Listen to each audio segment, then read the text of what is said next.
오늘 알아볼 내용은 변수 계산하기입니다.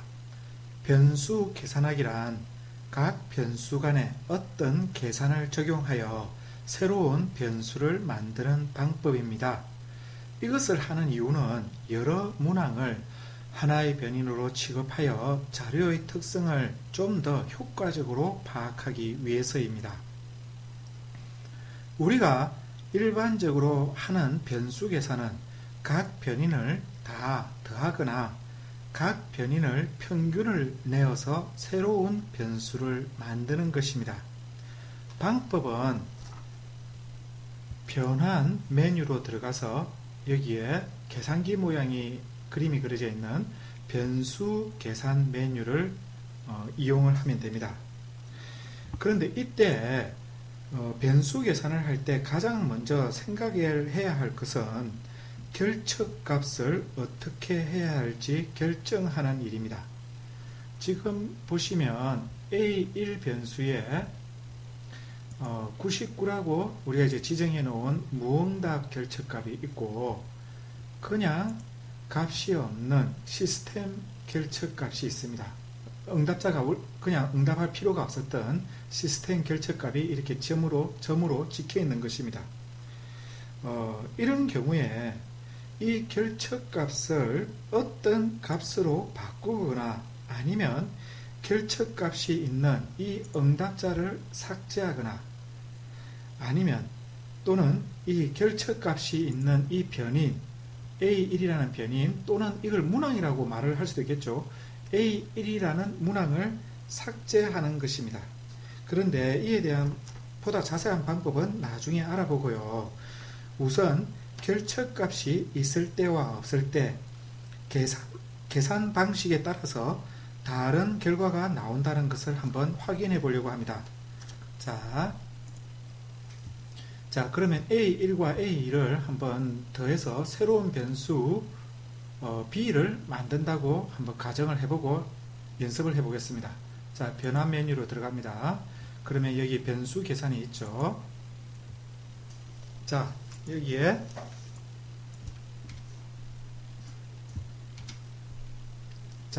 여기 원래 아무것도 없다고 가정을 하고요.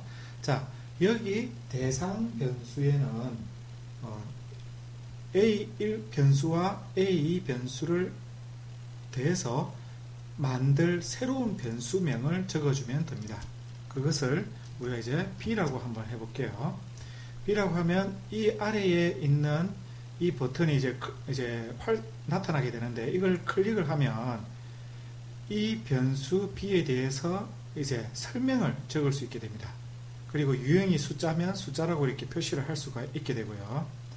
자, 이 설명을 예를 들어서 A 변수 합이라고 이렇게 하겠습니다. 그러면 이제 계속을 클릭을 해주고요. 자, 여기 옆에 보시면 숫자 표현식이라고 있습니다.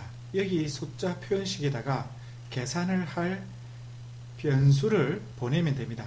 자, A1이라는 변수를 선택을 해서 이렇게 화살표 방향의 버튼을 눌러주면 이동을 하게 됩니다.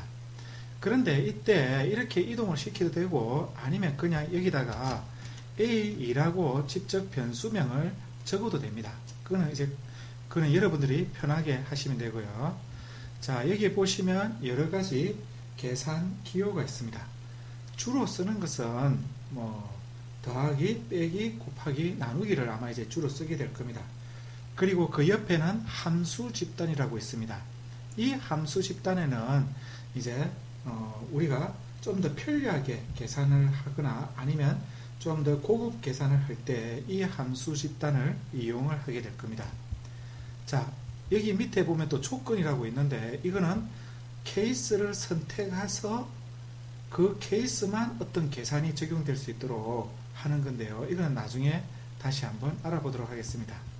자, 그러면 A1과 A2를 이제 더하는 어떤 방식을 해볼 건데요. 자, 더하기 위해서 여기다가 직접 덧셈 기호를 이제 집어넣어도 되고요. 아니면 이 사이에다가 이제 마우스를 커서를 이제 위치를 시켜놓고 이 더하기 부호를 이제 클릭을 해도 됩니다. 자, 그러면 여기서 이제 확인을 한번 눌러볼게요.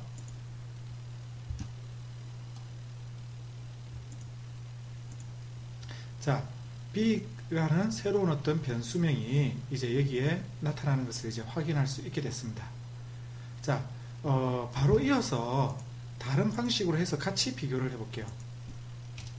자, C라는 변수를 이번에는 만들겠습니다. 그런데 이때는 A1 더하기 A2가 아니라 sum이라는 함수로 갖고 한번 해보도록 할게요. 자, A1과 쉼표를 짓고 A2 이런 식으로 하면 이제 합산을 하라는 그런 어떤 계산이 되거든요. 자, 이제 확인을 합니다. 자, 한번 비교를 하겠습니다. B는 A1과 A1 더하기 A2로 했을 때입니다. 그때는 무언가 결척값이 있거나 시스템 결척값이 하나로 더 있을 경우에는 다 시스템 결척값으로 이렇게 나타나게 됩니다. 나머지는 다 정상적으로 이렇게 더해져서 계산이 되고요. 그런데 방금 우리가 sum으로 계산을 했을 때는 sum으로 라는 그런 이제 함수 명령문으로 이제 계산을 했을 때는 지금 보시면 여기 결척값이 있는데도 불구하고 여기에 1이라는 계산이 됐습니다. 즉, 이 결척값을 빼고 그냥 1만 이렇게 합산을 한 거죠. 결척값은 없다는 가정하에 그렇게 해서 값을 만들어내게 됩니다. 여기서도 결척값이 없는데 sum이라는 값을 명령문을 적용했을 때 여기는 결척값과 3을 더해서 그냥 3이라는 합산을 만들어냅니다. 자, 이렇게 A1 더하기 A2를 할 때의 결과와 sum이라는 명령문을 이제 우리가 그 함수를 적용해서 계산을 했을 때는 서로 다른 결과가 나타난다는 것을 확인할 수 있게 됐습니다. 그래서 여러분이 이 결척값을 어떻게 할지에 따라서 이 그냥 더하기를 해도 되고 아니면 이 sum이라는 기호를 쓸 수도 있고 그거는 이제 여러분들이 이제 좀 판단을 내리셔야 될 부분이거든요. 그런데 일반적으로는 이 결척값을 없애거나 변인을 이제 아니면 다른 결척값으로 다른 어떤 값으로 바꾸거나 이제 그런 식으로 진행을 하게 됩니다. 자, 일단은 오늘은 여기까지 이렇게 서로 다르게 결척값이 있을 경우에는 다르게 계산된다라는 걸 이제 그것만 이제 기억을 좀 해주시면 되겠습니다.